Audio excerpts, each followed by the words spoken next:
It was early summer, probably the beginning of June. The heat was really starting to pick up. I'm a huge summer fan, but even I was having a hard time hiding the sweat marks on my t-shirts. But I live in a small town in Greenville, Maine. It's pretty wooded and it sits right at the bottom of the Moosehead Lake. Anyway, I remember my friends calling me after work, telling me they wanted to get drunk and get out on the water. My friend Don's dad had a boat that we would occasionally take out, and I admit, I knew it wasn't the best idea considering every time we did this, it would always end in an argument or somebody doing something stupid. But I just had the worst day at work and I needed to take a load off. So I said sure and told them I would meet them down at the marina around 6 p.m. When I got there, I noticed 3 core members of my friend group, Don, Wade, and Don's girlfriend, Julie. They were already dressed in their boat attire, and I could tell they were a few drinks in already. They saw my car pull up and started cheering, calling me to get my ass down there, they said. It didn't take me long to get my things to join the group. Wade threw me a beer as I approached. It was around 6 p.m. then. We knew we couldn't be out on the water after dark, so we hurried with the boat and got it in the water. Once we were all on board, we started up the boat and made our way out into the middle of Moosehead. It was actually a really fun time. Wade and Dawn were telling me about how they met a group of girls at their job and were apparently tourists.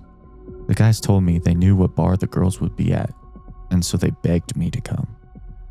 When I was hesitant, Julie told me she would wing woman me to help me out.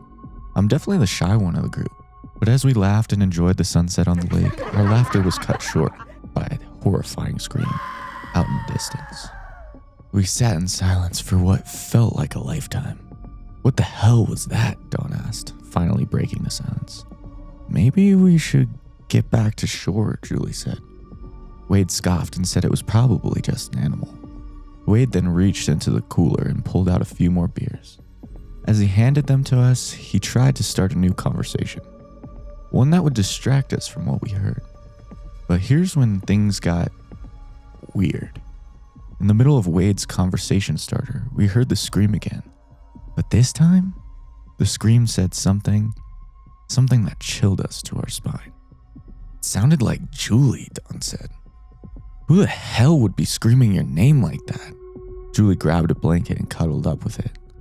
Let's get back, she said nervously. Now, I'll be honest, the scream sounded like the person was in terrible pain. So why would they call Julie's name while they were in pain like that? We didn't know, but we didn't stick around to find out. After seeing the terrified look on Julie's face, Don knew he had to get his girlfriend back to shore. So we did just that.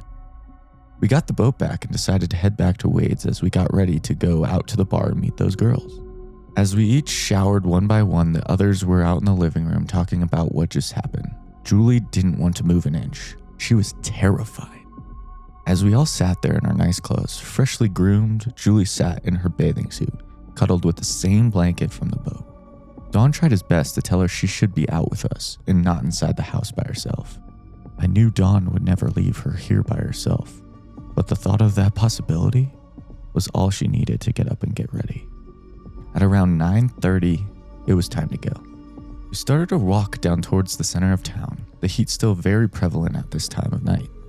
We saw the neon signs glowing outside the bar. When we saw it was poppin', we walked inside. What followed was actually a really fun evening. We met those girls, drank, sang, and it seemed like everyone forgot about earlier, even Julie. Once the clock struck 2 a.m., it was time to head home.